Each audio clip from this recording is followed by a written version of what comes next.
Hi, my name is Catherine. I am the medical equipment specialist here at DLEAH. Today I'm going to go over hair clipper and blade care with you. One of the most important things that we should all be doing in the veterinary industry is always wearing gloves when we are cleaning our clippers. These are the most common type of clippers that we have in our hospital. The first thing that you should do is get all of your supplies. So I have kind of a coarse bristle brush that we typically use to clean our blades and the clipper. I have clipper side, which is a parvocidal clipper cleaner, but it is an alcohol-based clipper cleaner, so you should never just use clipper side on your blades, because as we know, alcohol causes rust on metal, and it will eventually just ruin your blades and then also your clippers as well. And these are spendy little guys that are used on almost every single patient, so we want to make sure they're well taken care of. After you would use your clipper side, you should always be following up on your clippers and the blade with clipper oil. So I will go through the process. First, what I would do is hit this release, the release button on the back to remove my blade.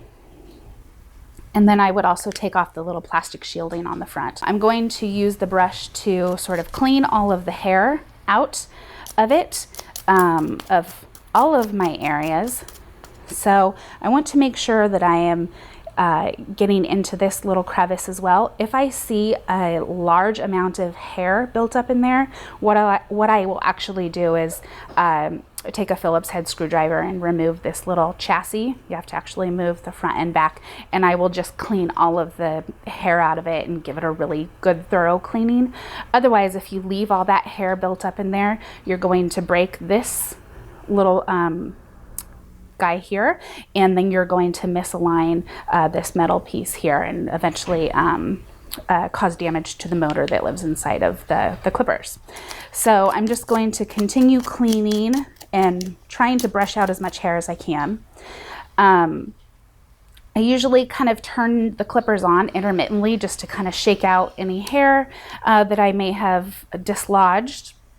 So I'm going to take the clipper side. One important thing I do want to recommend about the clipper side, there are a lot of options out there for clipper cleaners. We use clipper side because it is known to be parvocidal cleaner, which, as we know, is a problem in the veterinary industry. So it's just the most thorough clean that we can get. I typically will spray it into a sink or like a low-lying trash can. So I would turn the clippers on and I will apply a decent amount. So this again is just to clean and kind of somewhat sanitize our clippers from the whatever junk we have shaved off in the animal.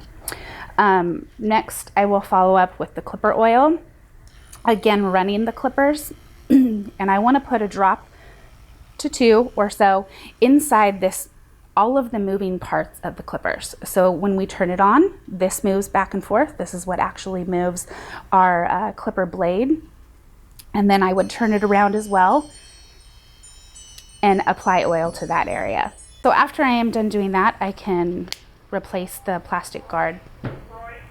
Next, I'm going to move on to the blade itself, and I'm going to do the same thing, just cleaning out the hair as much as I can with the brush.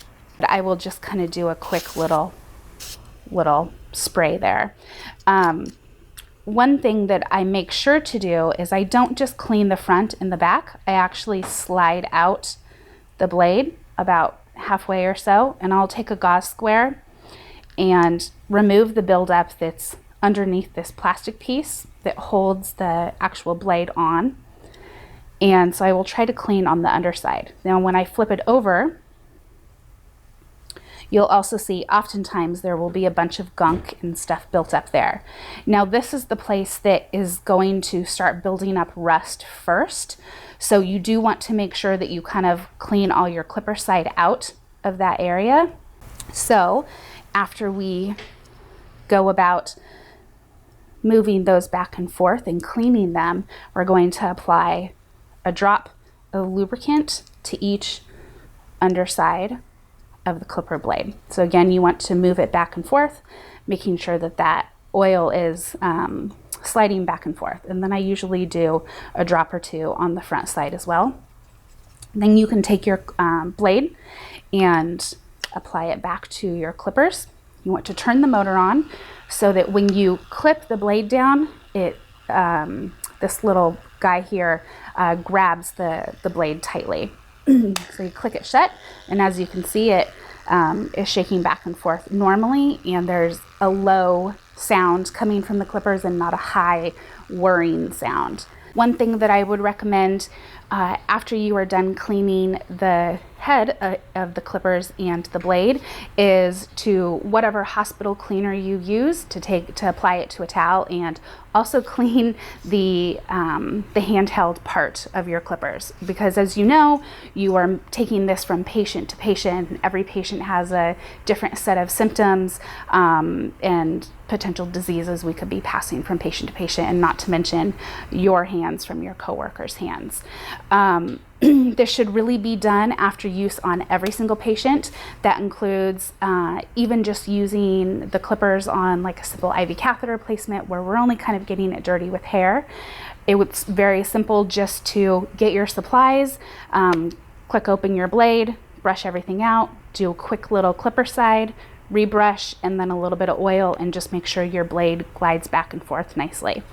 And this is how we clean our clipper blades at DLEAH.